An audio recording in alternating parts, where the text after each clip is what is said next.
Chers amis de Facebook et plus spécialement chers amis d'Algérie, me revoilà sur une deuxième vidéo. Celle-là, elle ne divulgue pas certaines irrégularités qui se posent plutôt sur le positionnement politique de l'Algérie par le clan, comme tout le monde le connaît, tous les Algériens, les Européens. Toute la planète connaît très bien ce qui se passe en Algérie, ce n'est pas un secret d'État. Bon, mais aujourd'hui on va parler un petit peu d'économie, si vous le permettez très bien.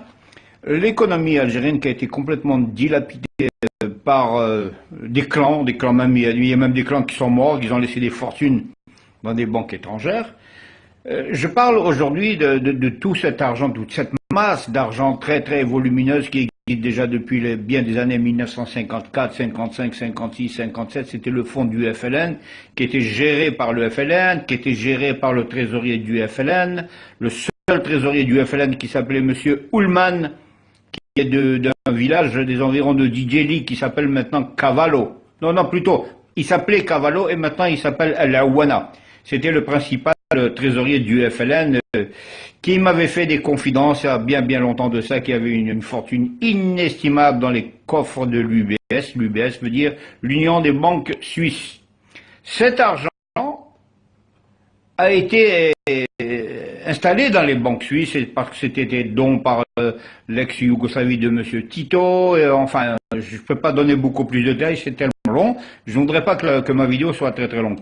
Mais en ce moment, le seul truc qui se pose pour les Algériens, c'est très bien, ils manifestent tout ça, mais il faudrait quand même récupérer cette économie qui est vraiment quelque chose d'incroyable. L'économie qui a été détournée, c'est en milliards d'euros et en milliards de francs à l'époque, en milliards de francs suisses, en milliards de Deutschmark, en milliards de shillings autrichiens.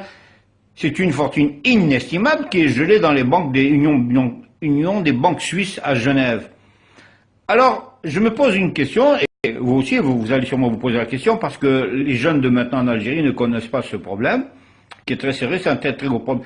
L'argent qui existe dans les banques, dans l'Union des banques suisses à Genève, dépasse nettement le budget de fonctionnement de toute l'Algérie pendant 100 ans. Alors dites-moi, mes chers amis, le président n'existe plus, ou il a existé? Quand il a existé, il a quand même participé au terrible détournement de fonds. Comme vous le savez, je ne peux pas donner beaucoup plus de détails, vous connaissez ça mieux que moi. Comment que maintenant il faudrait faire pour récupérer cet argent? Parce que cet argent, c'est un argent qui appartient aux Algériens. Il n'appartient pas à l'Union des banques suisses. Il est dans les coffres par mesure de sécurité dans les banques suisses, c'est bien. Mais il faudrait quand même dégager une commission algérienne pour commencer à faire des négociations avec le Fonds monétaire international pour récupérer cet argent et ne pas le laisser geler dans des banques suisses. Je crois que c'est tout à fait normal ce que je dis. Écoutez, là actuellement il est 14h45 minutes. Je dois aller chez un dentiste parce que là j'ai des dents qui sont un petit peu catastrophiques.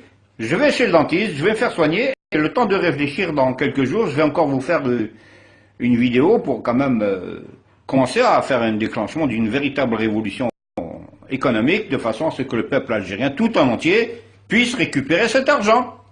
Merci, au revoir.